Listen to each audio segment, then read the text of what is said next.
Hello everyone, I hope all of you are doing good. So welcome back to part 2 of our Arthropoda family, right? So we will be moving on with the part 2 of Arthropoda physiology beta. In the previous part we had done 4 systems, right? Digestive system, circulatory system, excretory system and respiratory system, right? In this video we will be covering up these 5 systems, right? So I made this video in 2 parts because obviously it will be a very lengthy video. Then you will say, ma'am, we got bored. That's so much of Arthropoda, Annelida, all these phylums we've been doing them from such a long time now. So don't post so lengthy videos. So I have made it in 2 parts beta for your comfort zone. Fine. So nervous system we will begin here now. Fine. After the nervous system we move on to the sensory structure, then reproduction, then fertilization, and then development last. Fine. Let's get started beta. Stay tuned. Keep your pencils in your hand or keep your pens in your hand, whatever you're holding. Open your notebooks, write each and every point which I'm putting up on the board.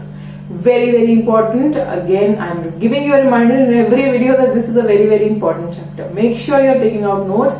Each and everything which I'm noting down on the board, make sure you're jotting down the points in your notebook. Fine? Let's get started now.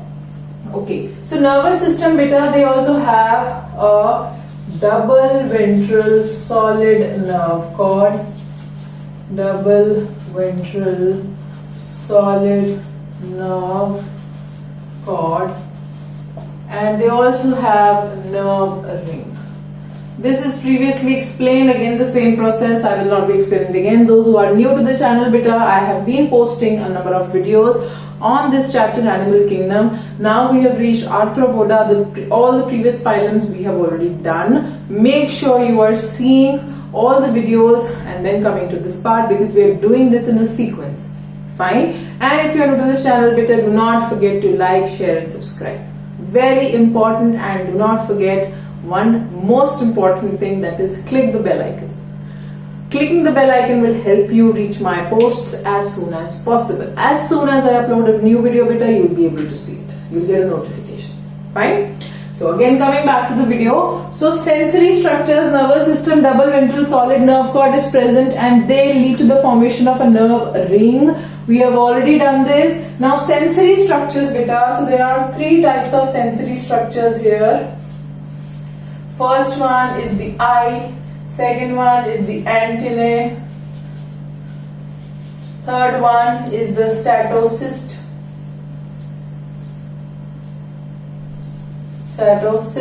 Now eye can be of 2 parts, 2 types. First one is simple eye, right? Second one will be compound eye.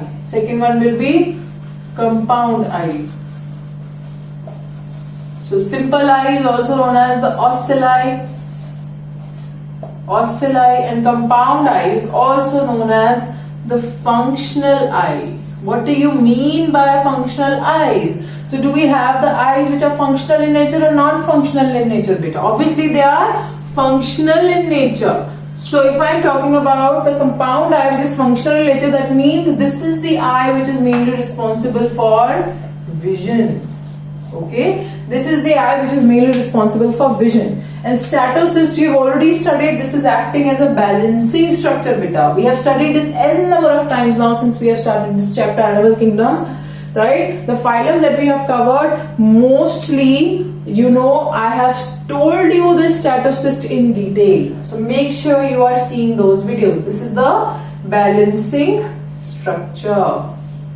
Okay, this is the balancing structure.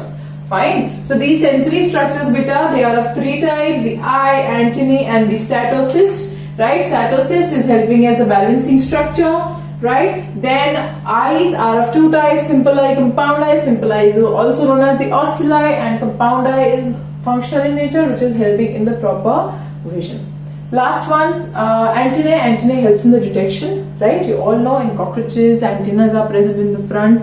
They help in reflecting, they help in finding out the direction. They also help in finding out if there is a prey nearby or a predator nearby. Fine. Now next, I'm just erasing this.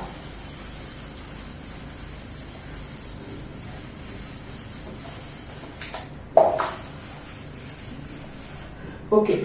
Next is, I'm so sorry. Next is beta reproduction. So in reproduction, I will write first of all a few points that in reproduction beta they can be unisexual also, they can be bisexual also, they can also perform parthenogenesis,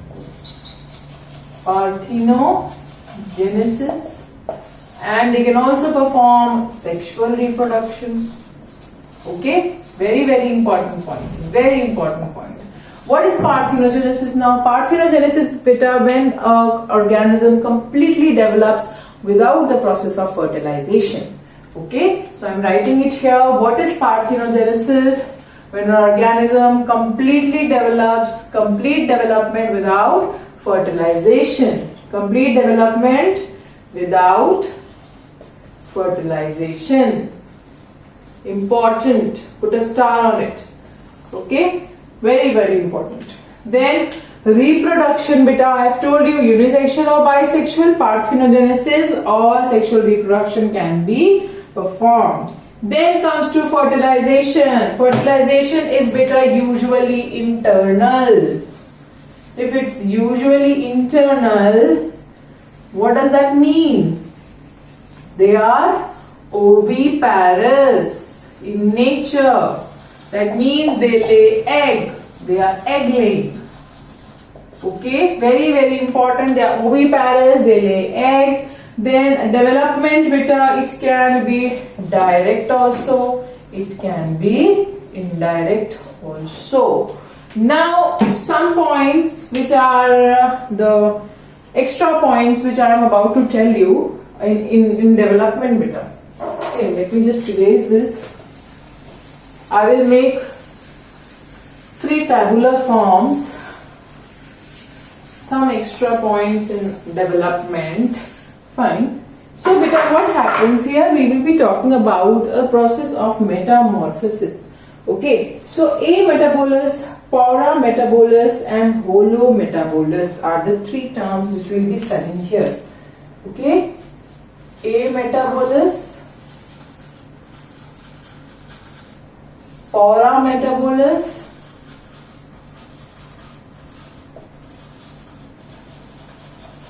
and holometabolous.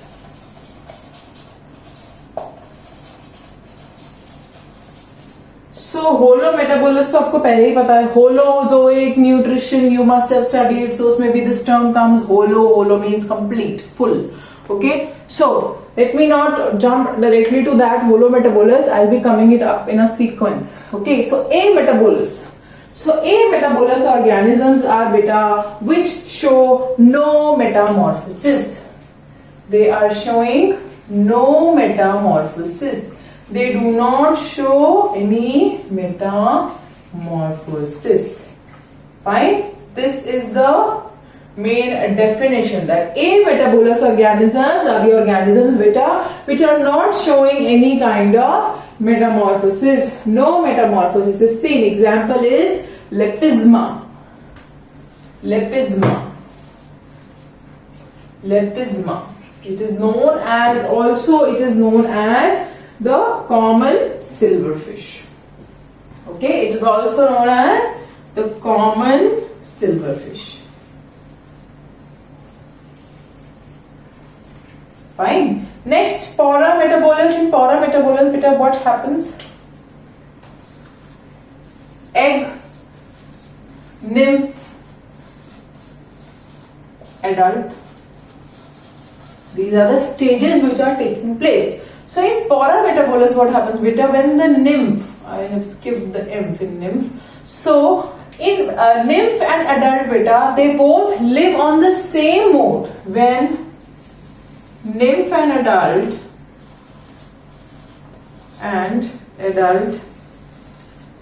live in the same mode in life, live on the same mode in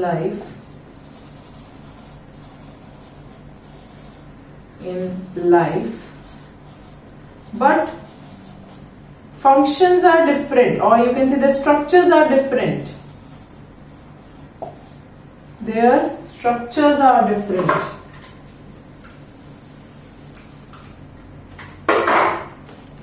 but their structures are different. That means the nymph, it cannot fly, but the adult can fly. This is the difference in para metabolus. That what happens here, when the beta organisms, where the nymph and the adult both have the same mode of life, but their structures are different, then they come in the category of para metabolus. This is seen beta in cockroaches. This is seen in lepisma. This is seen in cockroaches. Then last one, holometabolus, they show complete metamorphosis. They show complete metamorphosis. Like butterfly example. Example is butterfly. I hope everybody has written this. Now I am moving on to the next part of this video beta, that is the examples. So first example will be apis, right? Honeybees. The first example will be apis. I am writing the examples on the board. The first example is beta apis. That is honeybee. It gives us honey, beeswax, honey, beeswax. Okay. Then is lassifa, also called as beta the lac insect. It provides us, or it acts as a gluing agent. It acts as a gluing agent used to make bangles in the bangle industry.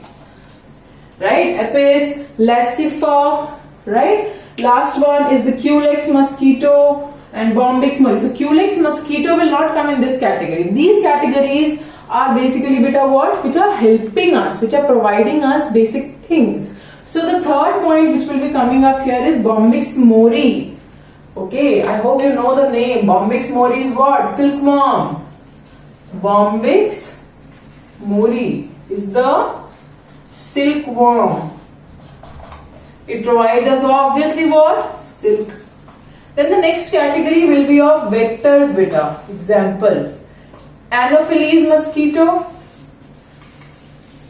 female Anopheles mosquito, Aedes mosquito, Culex mosquito, right? These are the examples. Anopheles mosquito causes malaria, carries plasmodium. Culex mosquito also causes what? Bushradia or filariasis. And Aedes mosquito causes dengue.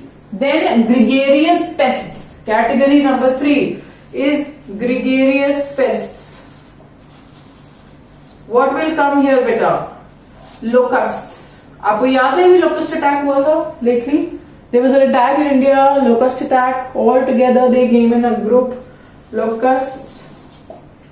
Right? Then living fossil is another category. Living fossil. Here which will come beta? Living fossil में क्या आएगा? The king crab. Okay, Limulus. King crab. Also known as Limulus. Fine. So this is very simple. King crab, Limulus. Why is it known as the living fossil? Because it has shown no evolution since the day it has been seen. Right? It has remained the same. That is the reason it is known as a living fossil. So these are the basic examples. I hope everybody has understood. If not, you can watch this video again, and still if you have any doubt, you can put down in the comment section below. Fine? So stay tuned for the next video. Till then, take care. Do not forget to like, share and subscribe to my channel. See you guys in the next videos. Till then, take care.